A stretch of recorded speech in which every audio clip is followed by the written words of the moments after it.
आम्ही जो डिसेंबर महिन्याचा हप्ता आहे तो देण्याची सुरुवात ही केलेली आहे।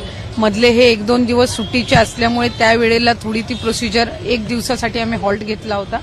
आजपासून पुन्हा एकदा साधारणपणे पुढच्या 3-4 दिवसाच्या कालावधीमध्ये ज्या काही लाभार्थी आहेत लाडक्या बहीण योजनेच्या त्यांच्या खात्यामध्ये थेट जो लाभ आहे डिसेंबर महिन्याचा हा पोहोचवण्यात येत आहे। त्याचबरोबर जर आपण बघितलं तर लाडक्या बहिणीचं तुम्ही हप्ता सुरुवात झाली तर दुसरीकडे शिक्षकांचे जे पगार आहेत यामुळे 2 ते 4 दिवस किंबहुना उशिरा होण्याची शक्यता वर्तवली जाते, कारण रात्री उशिरा हा पूर्ण जो पैसा आहे तो लाडक्या बहिणीसाठी वर्ग करण्यात आला अशी शक्यता आहे। त्यामुळे सगळे शिक्षक ही अतिशय चुकीची माहिती ही तुम्हाला मिळालेली आहे। नागपूरच्या अधिवेशनाच्या वेळेलाच जर आपण सगळ्यांनी माहिती घेतली असेल तर त्यावेळेलाच जो डिसेंबर महिन्याचा हप्त्याचा निधी आहे 1400 कोटीचा हा विभागाला प्राप्त झालेला आहे आणि याला साधारणपणे आता 10 ते 15 दिवस झालेले आहेत। त्याच्यामुळे दुसऱ्या कुठल्याही विभागाचा निधी हा महिला व बालविकास विभागाला लाडक्या बहीण योजनेला देण्यात आलेला नाहीये।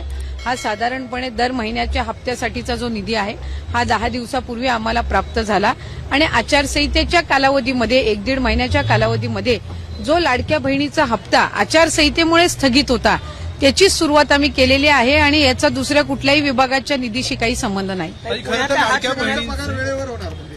निश्चितपणाने त्या विभागाच्या जे मंत्री आहेत ते त्या संदर्भातली दक्षता ही घेत असतात आणि मला वाटतंय की कुठल्याही एका योजनेचा दुसऱ्या कुठल्याही योजनेच्या एकंदर निधीवर काही परिणाम होत नसतो। लाडक्या बहिणींना जे हप्ते दिले जात आहेत, खरं तर ज्या महिलांना हप्ते दिले जातात त्या महिलांचे हात कुठेतरी सरकार त्यांच्यातून कुठेतरी श्रम किंवा काम त्यांना संधी देणार आहे का फक्त हप्तेच देत राहणार आहेत त्यांच्या हातांना? ही एक योजना आहे आणि त्या योजनेमधनं आर्थिकरित्या महिलांना सक्षम करण्याची, दुर्गम भागातील असतील गरजू भागातील असतील त्या महिलांना सक्षम करण्याची भूमिका आहे।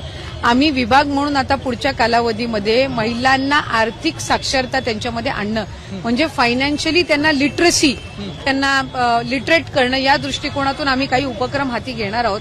आणि साधारणपणे जर आपण बघितलं की या ज्या महिला आहेत लाभार्थी या आपापल्या पद्धतीनं सेव्हिंग असेल किंवा छोटमोठे उद्योग सुरू करणं अशा अनेक केस स्टडीज आमच्या सुद्धा समोर आलेल्या आहेत।